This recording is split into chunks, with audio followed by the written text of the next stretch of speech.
अमोल सांगानी, राळेगाव, यवतमाळ।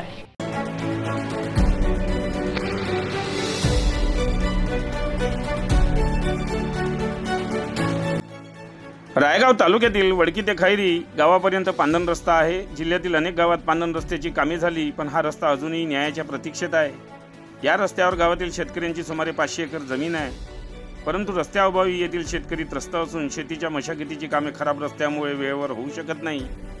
या रस्त्यावर पावसाने चिखल होत असल्यामुळे पायी चालणे ही दुरावस्था आहे।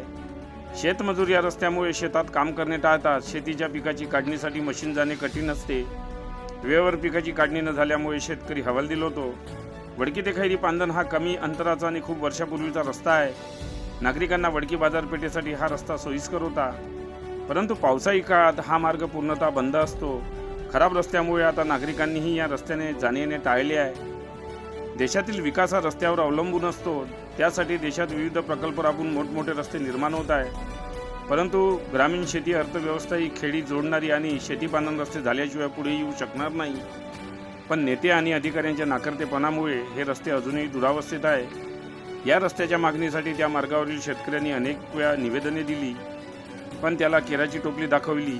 त्यामुळे हा रस्ता मंजूर न झाल्यास वडकी येथील पवन शेंबडे, यादवेंद्र कडू, हेमंत कडू, बाबाराव महाजन, शंकर गराड, दिलीप उताने, बालूभाऊ देटे, त्रिवेंद्र बर्डे, सौरभ इंगोले, राजू इंगोले, गिरीश पोपट, डॉक्टर अशोक फुटाणे, प्रमोद भोयर, नानाजी भोयर, आनंद हरके, अरुण फुटाणे, नानाजी राऊत, रवी कडू, सुभाष राऊत, जानरावजी फुटाणे, कवडू गोपाडे, किसन मोहता, दिलीप शेंबडे या शेतकऱ्यांनी येत्या काळात आंदोलन करून उपोषण करण्याचा इशारा दिला आहे।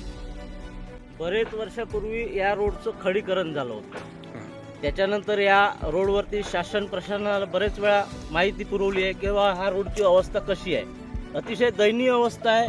ना इथनं बंड्या येऊ शकत, ना कुठलं मोठं वाहन येऊ शकत। आणि एकतर खरं म्हणजे ही बेंबळानं जे पाणी सोडलं आहे, त्या बेंबळानं पाणी सोडलं आहे, त्याचे जे मायनर काढले आहे छोटे, त्या मायनरमध्ये त्यांनी सुरुवातीपासनं जे झिरोपासनं तर जे शेवटपर्यंत त्यांनी जे पाणी सोडायला पाहिजे होतं एखाद्या याच्यामध्ये नाल्यामध्ये वगैरे कुठंतरी, ते त्यांनी तिथं सोडलं नाही आहे। अक्षरशः त्यांनी मधामध्ये सोडलं आहे। कास्तकारांचं नुकसान होत आहे, कोणाच्या शेतामध्ये चाललं आहे पाणी, आणि याला पाठपुरावा बेंबळा सुद्धा करून नाही राहिली। शेतकऱ्यांनी वारंवार बेंबळाच्या ऑफिसला जाऊन सुद्धा तक्रार केली आहे। माननीय तहसीलदार साहेबांना हे केलं आहे, कलेक्टर साहेबांना सुद्धा याचं निवेदन दिलं आहे का बा आमच्या कास्तकारांचं बरंचसं काही असं नुकसान होत आहे। त्याच्यामुळं शासन प्रशासनाने याच्यावरती लक्ष द्यावं। याच्यापूर्वी सुद्धा लोकप्रतिनिधींनी, कुठल्याच लोकप्रतिनिधी याच्यावर लक्ष दिलं नाही, कास्तकाराला वाऱ्यावर सोडलं, पण आजपर्यंत हीच अवस्था या रोडची राहिली। भविष्यात असं व्हावं नाही, कुणाचं नुकसान व्हावं नाही, हीच आमची अपेक्षा आहे। आणि जर याच्यामध्ये सुधारणा जर होणार नसेल तर आम्ही बैलबंडी मोर्चा सदर इथे तहसील कार्यालयामध्ये नेऊ आणि इथला चक्काजाम करू आणि कलेक्टर साहेबाला आम्ही त्याच्यानंतरचा पाठपुरावा।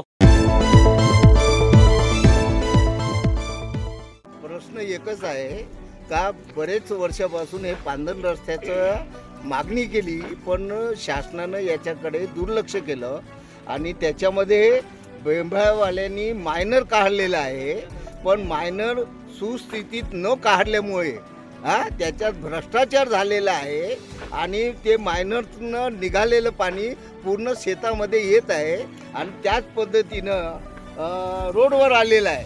त्याच्यामुळे आम्हाला माल कापसाचे गाठुडे शेतामध्ये जाण्यासाठी आम्हाला नाहक त्रास होत आहे। आमच्या इथं किती बंड्या फसलेल्या आहे। इथे बैलाचं नुकसान झालेलं आहे। याच्या अगोदर एक बैल फसला आणि त्याला काढण्यासाठी आम्हाला शेतकऱ्यांना खूप त्रास झाला। सदर आपण या रस्त्याबाबत कोणाला पाठपुरावा केला होता का? आता पाठपुरावा म्हणजे शासनाला केला होता। काही लेखी निवेदन? लेखी निवेदन आहे ना। कोणाला दिले आपण? आम्ही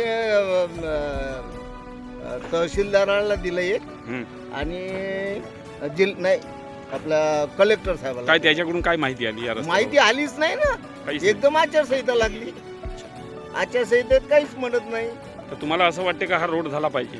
रोड झाला पाहिजे नाही, तुमची समस्या मुक्त झाली पाहिजे। हा हा